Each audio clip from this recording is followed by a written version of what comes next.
दोस्तों, Kurulus Usman season 3 episode 89 का trailer release हो चुका है और एपिसोड 88 बहुत ही शानदार रही। आखिरकार किला एनएसआर फतह कर लिया उस्मान बे ने और अब अगली बारी एनागोल की है। और तारीख में भी ऐसा ही था, पहले एनएसआर और फिर एनागोल, ये दोनों किले आसपास ही फतह किए गए थे। और अब एनएसआर किला फतह होने के बाद एनागोल का रास्ता साफ हो गया है, इसलिए जल्द ही मदाहों की एनागोल की फतह देखने की ख्वाहिश पूरी होने वाली है। लेकिन उससे पहले जो ख्वाहिश मदाह अब कर रहे हैं वो है कॉर्नेलिया, बरकन और इब्राहिम फकी का राज खुलने की। और एपिसोड 88 में उस्मान बे को इन तीनों पर शक तो हो गया है। अब आगे देखना ये है कि कैसे खुलेगा इन तारीकियों में छुपे शैतानों का राज।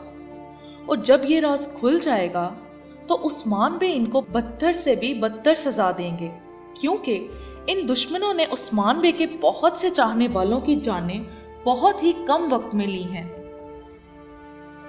पर दोस्तों, जरगुताए और आईगुल के फैंस को छोटा सा नन्ना मुन्ना सा काई और जरगुताई के साथ काई के सीन्स बहुत ही खूबसूरत लगे।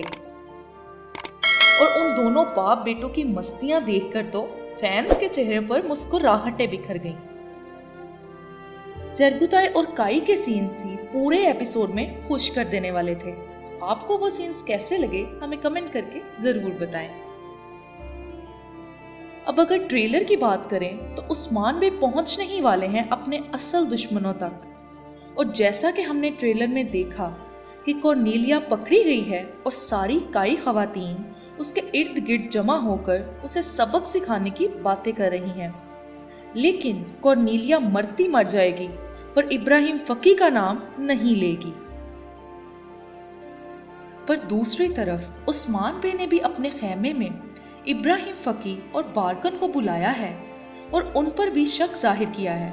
और ये राज खुलेगा या नहीं, ये तो आने वाली एपिसोड में ही पता चलेगा। इसलिए देखते रहिए कुरुलुस उस्मान सीजन 3 और साथ ही साथ हमारे चैनल को भी सब्सक्राइब कर दें और वीडियो को लाइक भी कर दें।